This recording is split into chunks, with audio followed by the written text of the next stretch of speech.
The storm arrived without warning on October 7th, transforming Stellamere Bay into a churning cauldron of black waves. Most fishing boats had returned to port, but Ivan Castellano and Peter Marquez stayed out, their partnership built on necessity rather than friendship. Ivan, 53 and weathered by 4 decades at sea, saw omens in everything. He crossed himself before every voyage and kept religious icons on his boat, Santa Maria. Peter, 15 years younger, represented modern fishing, scientific, practical, equipped with GPS and fish finders on his vessel, Rational Wave. Where Ivan saw signs, Peter saw superstition. "We should head back," Ivan called across the water as lightning split the sky. Peter checked his weather monitor. "Storm's still hours out according to radar. One more pass." They deployed their nets into water that had turned pewter dark. For 20 minutes, they worked in tense silence as waves grew larger and wind shifted ominously. Then Peter's nets hit something heavy. His boat lurched as the winch strained against unexpected weight. The fish finder showed something large and solid, too big to be marine life. "What is it?" Ivan shouted. "Don't know. Could be debris from that freighter wreck." As they hauled up the nets, their spotlights revealed something extraordinary emerging from the depths. A marble statue of the Virgin Mary, approximately 4 feet tall, encrusted with seaweed and barnacles. Despite years underwater, her flowing robes and upturned face retained an expression of infinite compassion. Ivan dropped to his knees, crossing himself repeatedly. "Dios mío, she has come to us." To him, this was a miracle. The Virgin delivered on her feast day. Peter saw skilled stonework, probably valuable as an antique. "It's well made, Italian marble. Could be worth thousands." "Valuable?" Ivan's voice carried horror. "This is the Mother of God. She has been delivered to us for a reason. What I see is carved stone that fell off someone's yacht," Peter replied dismissively. "Religious art, but still just art." As they argued, lightning flashed and both men thought they saw the statue's eyes move. Not tricks of light, but deliberate movement, as if she were measuring them. Ivan saw love and forgiveness. Peter saw psychological suggestion. The argument escalated as Peter calculated practical implications, while Ivan insisted on treating their discovery with reverence. "We can't leave our nets deployed for this thing," Peter said, gesturing dismissively at the statue. "The storm's getting worse." "Thing?" Ivan stared in disbelief. "You speak of the Mother of Christ like garbage." "I speak of carved marble that's complicating our evening," Peter shot back. "We'll take it to port, contact Maritime Authority, see if anyone reported it missing. But right now, we have work to do." Ivan felt this wasn't just skepticism, it was blasphemy. "You would fish while the Mother of God watches from your deck?" "I would pursue profitable work instead of wasting time on superstitious nonsense," Peter replied. "It's stone carved by human hands. It won't bless or curse our catch based on ceremony." Another massive wave lifted both boats. During that moment of vulnerability, the statue seemed to shift, her expression growing more sorrowful, as if grieving over their argument. Ivan saw the change and felt his heart break. Peter, focused on equipment, noticed nothing. They worked for 40 more minutes in tense silence, the statue's presence changing everything.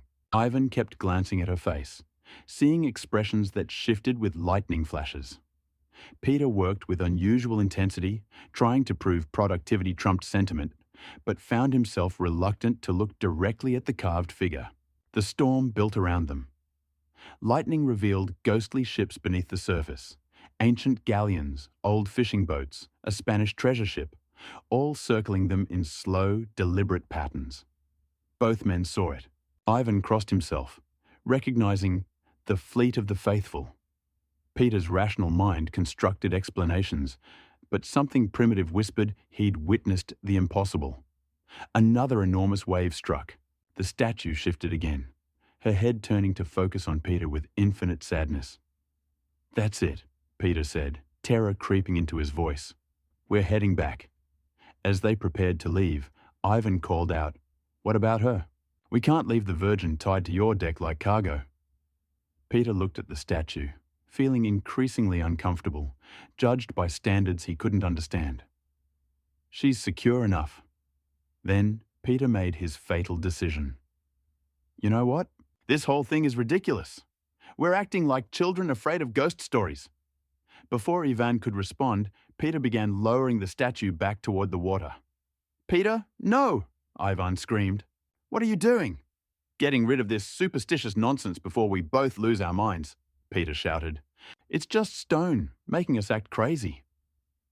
If you want to know what happened next, the terrifying punishments that struck the fishermen, and the miracle that ended it all in the Virgin Mary's favor, like this video, subscribe for more chilling stories of faith and fate, and share it with someone who thinks miracles are just myths. The statue descended toward churning water, the Virgin's face growing smaller as she disappeared into darkness. Ivan watched in horror as Peter released the brake, sending the marble figure plunging beneath the waves. For a moment, she was visible below the surface, white robes ghostly in the water. Then she was gone, swallowed by the black depths. The silence that followed was complete. Even the storm seemed to pause. Then the wailing began. A low, mournful cry rolled across the water, the voice of a woman grieving something irreplaceable. The sound struck both boats with waves of profound sorrow, bringing tears to both men's faces. It was every mother who had lost a child, every believer who had been betrayed, every heart broken by casual cruelty. The wailing lasted exactly 1 minute, then stopped with terrifying abruptness. Then came the cold, a chill that had nothing to do with October weather. Sea temperature seemed to drop 20 degrees in seconds, bringing a sense of presence, judgment, and consequences that could not be stopped. Ivan felt divine disappointment. Peter felt primitive terror. A man who had broken something sacred and was about to discover the price. Peter, Ivan whispered, what have you done? Peter stared at where the statue had disappeared and felt the first stirrings of a fear that would follow him forever. Dawn arrived grey and sullen. Both men had returned safely, but in silence, each trying to convince himself the night's events were storm-stressed imagination. Ivan woke at 4:30 a.m. to unusual silence. Something about the morning's calm felt wrong, expectant, like pause before judgment. His boat, Santa Maria, seemed aged by years rather than hours. Rust stains decorated her hull, and salt corrosion had developed overnight.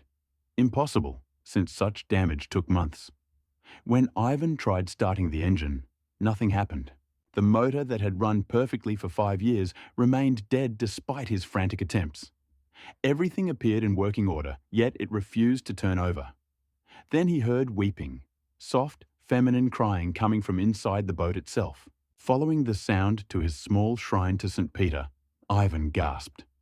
The statue was gone, replaced by a pool of deep blue seawater that moved with impossible currents in the sealed compartment.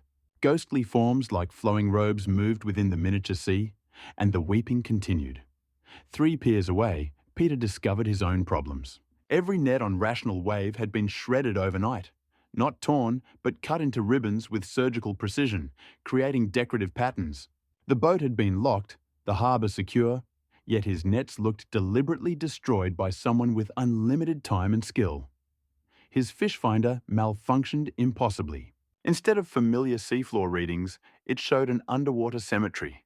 Hundreds of crosses and monuments stretching across the bay, with a robed figure walking among them, tending the dead.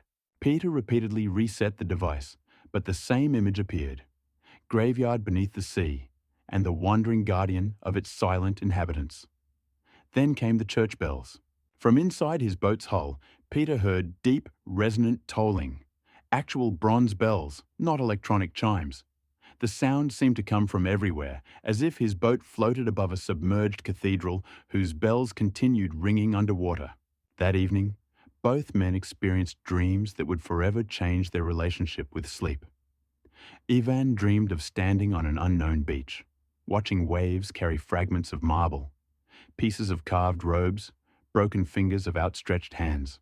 The Virgin Mary emerged from the waves, exactly as she'd appeared in the statue, but now alive, moving with fluid grace.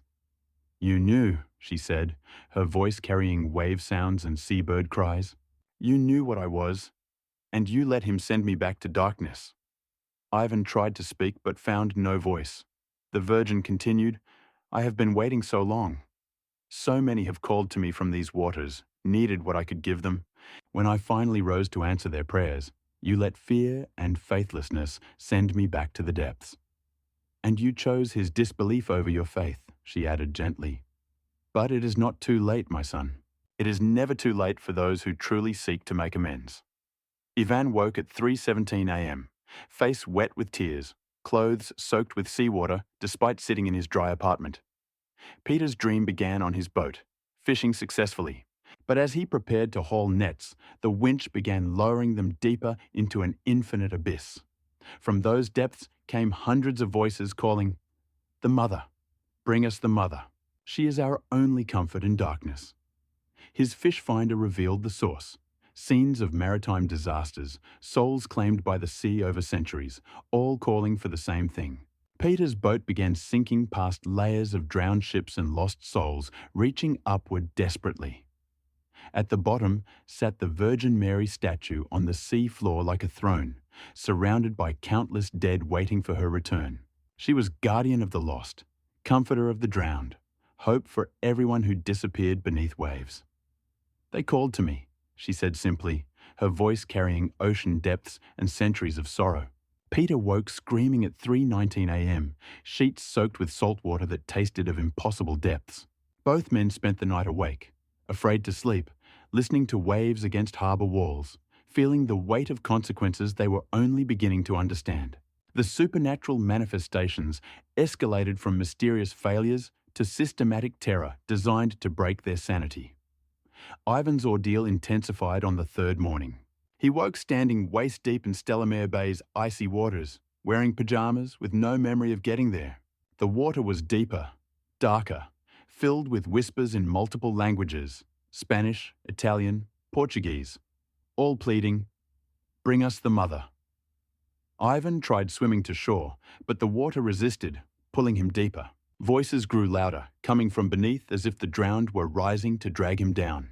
Just as he thought he'd be pulled under permanently, he found himself instantaneously transported to his front door, still dripping with seawater that tasted of centuries of tears.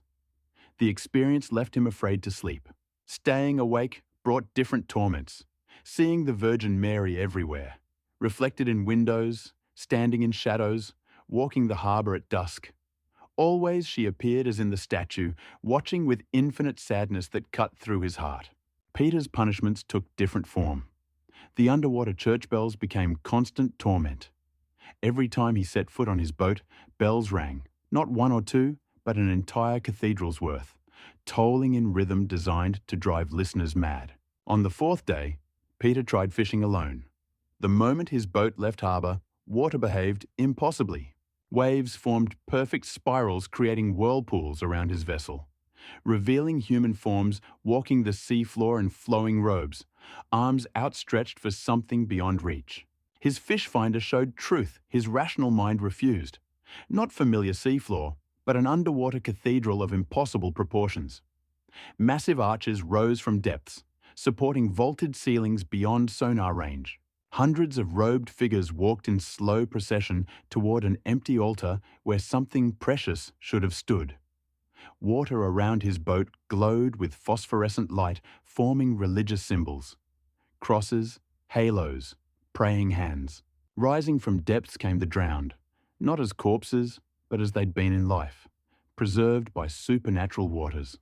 Fishermen from past centuries, passengers from sunken ships, children lost to waves, all moving toward the empty cathedral centre, waiting for someone to return.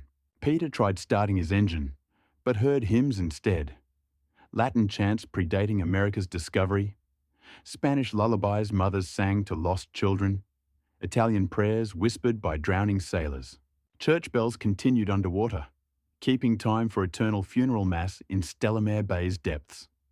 Land-based lives became equally invaded. Ivan's apartment became guilt shrine. Every mirror reflected not his face, but the Virgin's sorrowful countenance. Photographs changed overnight, showing maritime disasters, ships breaking in storms, fishermen swept overboard, passengers drowning. His telephone received calls with wave sounds, sometimes faintly carrying children's voices reciting Hail Marys. Peter's technological home became malfunctioning prison. Computers displayed only underwater religious processions. Television received impossible broadcasts. Masses on sinking ship decks, priests giving last rites to drowning passengers. Security systems recorded movement when no one was there. Robed figures walking through rooms, kneeling in corners, standing vigil by windows gazing toward the bay. The phenomena affected their community interaction. When either man appeared publicly, children cried inexplicably, dogs howled and refused approach. Seabirds veered away as if sensing something cursed. Father Rodriguez experienced disturbing dreams after encountering Peter. Seeing vast underwater cathedral where the Virgin statue should stand, but finding empty space, leaving countless drowned souls without comfort. Something is wrong in our waters, the priest told his congregation. Some great offense has been committed against the divine, and our community will know no peace until corrected. Townspeople began avoiding them. Conversations stopped when either entered rooms. Business owners found excuses to close early. Even longtime friends distanced themselves, sensing wrongness they couldn't name. The isolation was perhaps the cruelest punishment. Both men had built lives around Stellamere's tight-knit community, now finding themselves outcasts in their hometown, marked by forces they couldn't understand or escape. The seventh night brought a storm unlike anything in Stellamere Bay's recorded history. Weather services predicted calm conditions, but as October 14th's sun set, the sky changed in meteorologically impossible ways. Clouds gathered with supernatural speed, forming spirals rotating around the exact spot where Peter had thrown the statue back. Wind rose from gentle breeze to gale force in minutes, bringing cold that emanated from ocean depths rather than atmospheric conditions. By 9 p.m., the entire fleet had returned except 2 boats. Ivan and Peter hadn't planned to fish together. They hadn't spoken since their encounters began. But forces beyond conscious control drew both men to harbour that evening, compelled them to prepare for one final voyage into the gathering supernatural storm. Ivan's Santa Maria had aged years in the past week, bearing decades patina rather than 5 years wear. Salt corrosion had spread across her surface, creating patterns like sorrowful women's faces weeping silently. His engine still refused conventional starting, but Ivan discovered that praying while turning the key, really praying with desperate faith, would reluctantly bring it to life. It ran roughly, coughing like a dying thing. But it ran. Peter prepared rational wave with methodical precision, trying to convince himself rational thought could overcome supernatural terror. His fish finder displayed impossible underwater cathedral. Church bells tolled from inside his hull, and his nets hung in tatters forming deliberate religious symbols. Father Rodriguez watched from the pier as both cursed vessels prepared for what he somehow knew would be their final voyage. The moment both boats left harbour, the supernatural storm intensified beyond anything either man had experienced. Waves impossible in shallow bay waters rose 20 and 30 feet, moving with attacking army coordination rather than natural chaos. These weren't ordinary waves. Within the water walls surrounding them, human forms walked through waves as if solid ground.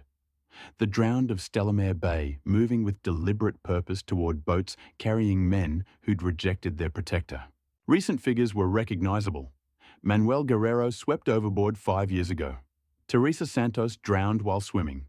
Captain Eduardo Vasquez lost with all hands. But most were older. Spanish conquistadors drowned on foundering treasure ships. Italian fishermen lost in prehistoric storms. Indigenous sailors forgotten by history, but remembered by the waters claiming them. Ivan's boat was lifted by a wave larger than natural phenomena could produce, suspended 30 feet above normal sea level. This gave him view of the underwater cathedral Peter's fish finder had shown. Massive stone arches rising from sea floor, vaulted ceiling extending beyond vision. Rose windows maintaining translucent beauty despite hundreds of feet underwater. The cathedral packed with worshippers, thousands of drowned kneeling in coral and shipwrecked timber pews, facing main altar where something precious should stand, but was heartbreakingly absent. Mother of God, Ivan whispered, seeing the true scope of their actions. How many souls have waited for her? Peter's confrontation was more direct. His fish finder showed not the cathedral, but something personally damning.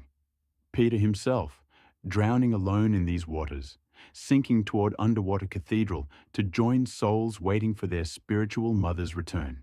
But when he joined the drowned, he'd be forever separated, marked as the one who'd rejected their protector.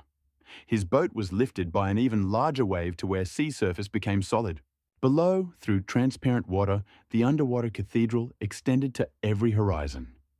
Thousands of drowned souls had waited centuries for their spiritual mother's return. Walking toward his suspended boat across solid sea surface came the Virgin Mary herself. Exactly as in the statue, but clearly alive, moving with purpose, her marble eyes fixed on Peter, with gaze seeing through to his soul's core. "You sent me back," she said, voice carrying wave sounds and mourning widow's cries. "You took me from them when they needed me most." Peter tried responding, but found voice abandoned. Behind the Virgin, millions of souls stretched to every horizon. Everyone ever lost at sea, every sailor calling for divine protection in final moments, every passenger praying for salvation as ships went down. "I didn't know," Peter whispered as voice returned. "I didn't understand what she meant to them." "You didn't ask," the Virgin replied with profound sadness. "You saw only stone where there was faith, only superstition where there was hope, only foolishness where there was love." Meanwhile, Ivan was surrounded by Stellamere Bay's drowned, speaking clearly for the first time. "Ivan," said Manuel Guerrero's voice, "you knew what she was.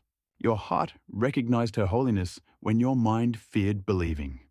"You could have saved us," added Teresa Santos. "You could have insisted, fought for what you knew was right. But you chose the easier path," concluded Captain Eduardo Vasquez. "You let fear overcome faith. Doubt silenced truth." "Tell me what to do," Ivan pleaded with the gathering souls. Their response came in unison, voices joining in harmony transcending life-death boundaries. "Bring her home." The Virgin appeared above Ivan's boat too, approaching with invitation rather than judgment. "You knew," she said gently. "Your heart recognized what your mind feared acknowledging." As both boats were drawn together by forces beyond control, pushed toward the exact spot where Peter had thrown the statue back, the storm suddenly ceased. Impossible waves disappeared, supernatural winds died, and Stellamere Bay became calm as glass. But sudden peace was more terrifying than the storm, because both men could see what lay beneath perfectly still water. The underwater cathedral was directly below, and at its center, on the empty altar, was a simple depression, exact size and shape of the statue they'd returned to depths. Above water, the Virgin Mary stood between their boats, waiting for them to choose. "Choose," she said clearly. "Continue in pride that sent me back to darkness, or find courage to bring me home to those who need me." Peter looked around at the impossible scene. Virgins standing on solid water, underwater cathedral visible through transparent sea, faces of drowned, pressed against water's inside surface like trapped people behind glass. For the first time in his adult life, Peter's rationality failed completely. Evidence of senses, testimony of experience, undeniable reality of forces beyond understanding, all combined to shatter his worldview, leaving him face to face with mysteries transcending scientific explanation. "I was wrong," Peter whispered, words torn from his soul. "I was wrong about everything." Ivan reached across the gap between boats and grasped Peter's hand. "We were both wrong, hermano. But maybe it's not too late to be right." Together, they looked up at the Virgin Mary, who waited with infinite patience. Behind her, through transparent water, thousands of souls maintained vigil in underwater cathedral, faces turned upward with hope sustaining them through centuries of waiting. "Tell us what to do," Ivan said simply. The Virgin Mary smiled, the first expression of joy either man had seen, and pointed downward to the depression where her statue belonged. "Bring me home," she said. "Bring me home to my children." The Virgin Mary raised her arms, and the sea began to part. Not dramatically like biblical parables, but gently, lovingly, like a mother drawing back curtains to let light into darkened rooms. Water separated around their boats, creating a breathable air corridor extending down to cathedral floor hundreds of feet below. "This is impossible," Peter murmured, but his voice carried wonder rather than denial. His scientific training said this violated every physics law he'd learned, but his heart told him something more important. Some truths were larger than human understanding. Ivan crossed himself as boats descended through the water-walled corridor, guided by forces needing no mechanical assistance. Dios mio, she is showing us her kingdom. The underwater cathedral revealed itself in stages. What appeared massive from surface proved truly enormous from within. Structure carved from living seafloor rock, architecture blending Gothic grandeur with organic forms, suggesting growth rather than construction. Flying buttresses supporting vaulted ceiling were coral-encrusted in patterns too deliberate for nature, creating decorative elements rivaling human artistic achievement. Rose windows, impossibly translucent underwater, cast colored light in nameless hues. Blues deeper than sapphires, greens capturing every growing thing's essence, reds pulsing with universal love's rhythm. But the congregation truly took both men's breath away. Thousands of souls filled cathedral pews, not ghostly apparitions, but people appearing real as in life. Fishermen in oil-stained gear sat beside passengers in elegant evening wear. Children lost at sea played quietly, while parents maintained patient vigils. Elderly couples who'd gone down with ships held hands across centuries of separation, love having transcended death. All turned to watch boats descend, expressions ranging from hope to forgiveness to simple joy at seeing living enter their sacred space. No anger or resentment toward men who'd sent their protector back, only gratitude she was finally coming home. Boats settled gently on cathedral floor, solid despite being underwater. Ivan and Peter found they could breathe normally in the air pocket surrounding them. The Virgin descended alongside, her feet touching altar exactly when their boats came to rest. "Welcome to the Cathedral of the Lost," she said, voice carrying the vast space's acoustic properties. For 300 years, it has served as sanctuary for every soul claimed by these waters. They come here not as dead, but as transformed. People who learned love is stronger than death. Hope can survive any tragedy. Faith transcends boundaries between life and whatever comes after. Peter looked around at the soul congregation, seeing for the first time not primitive superstition he'd imagined faith to be, but something sophisticated. Community united by shared experience, sustained by mutual support, guided by principles stronger than death. "How long have they waited?" Peter asked, voice filled with genuine remorse. "Time moves differently here," the Virgin replied. "Some have waited centuries, others only days. But for all, waiting has been bearable through promise of eventually reuniting with spiritual mother who could offer comfort even death couldn't provide." Ivan approached the empty altar depression, understanding what needed doing. "But how can we bring you back? The statue is lost to depths when we—" He couldn't finish, the failure memory too painful. The Virgin smiled radiantly. The statue was never what mattered. Stone can be carved again, marble shaped by faithful hands. What matters is intention, recognition that some things are sacred not because of material composition, but because of what they represent to those needing them. She gestured to the soul congregation, who began singing, not with voices but something deeper than sound, harmony resonating in hearts rather than ears. Their song told every sea-lost person's story, every family praying for loved ones' safe return who'd never come home, every community finding hope in faith when reason offered only despair. "They don't need a perfect statue," the Virgin continued. "They need someone understanding their faith is real, their hope justified, their love eternal. They need someone ensuring the next time a soul is lost to these waters, they won't face darkness alone." Peter stepped forward, his scientific background suddenly becoming asset rather than obstacle. "You're saying what we bring back doesn't have to be the original statue. What matters is creating something serving the same purpose, providing the same comfort." "Now you begin understanding," the Virgin said approvingly. "Faith isn't about symbol perfection, but about love those symbols represent. A new statue created with genuine reverence and dedicated to serving those needing comfort, can be every bit as sacred as the original. Both men knelt in the depression where the statue should stand. The gesture was spontaneous, born of genuine remorse and desire for amends transcending their individual personalities. "Forgive us," Ivan said simply. "We didn't understand what we were destroying." "We thought intelligence meant rejecting anything we couldn't prove," Peter added.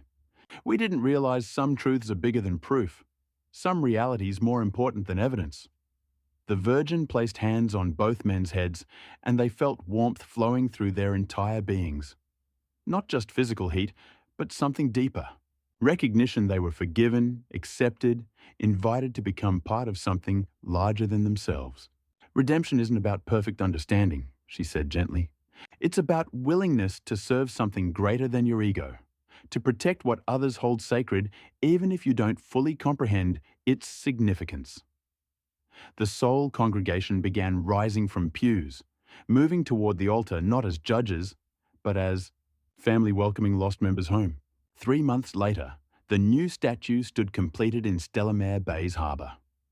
Carved by local artisan Maria Santos under Ivan and Peter's guidance, it rose from the exact spot where the original had been thrown back. But this statue was different, larger, more beautiful, incorporating elements that made it uniquely Stellamare's own. Ivan had learned to read the sea's deeper moods, understanding that some mysteries demanded reverence rather than explanation. His boat, Santa Maria, ran smoothly again, her mysterious aging having reversed once work on the new statue began. The weeping in his shrine had been replaced by gentle sounds of blessing, water moving in patterns that suggested peace rather than sorrow. Peter's transformation was more dramatic. The man who had once dismissed faith as superstition now worked alongside Father Rodriguez, helping establish the shrine that surrounded the new statue. His technological skills served the community in new ways, creating digital archives of maritime prayers, establishing communication networks for families of lost fishermen, using his equipment to serve hope rather than just profit. His fish finder now showed normal readings, but Peter had learned to trust more than instruments. He read weather patterns with newfound intuition, understanding that the sea spoke in languages deeper than sonar. The underwater bells had been replaced by something subtler, a sense of presence that reminded him daily of responsibilities larger than individual success. The new statue became a pilgrimage destination. Families came from across the region to pray for loved ones at sea, to leave flowers and offerings, to find comfort in faith that had proved stronger than death. But more importantly for Ivan and Peter, the local fishing community embraced them again. The supernatural isolation that had marked them as cursed was gone, replaced by respect for men who had faced their mistakes and chosen to make amends. Children no longer cried when they approached. Dogs wagged tails in greeting.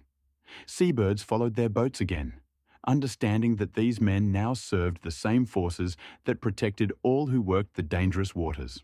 Father Rodriguez blessed the new shrine on a calm December morning, 3 months to the day after the Virgin's return.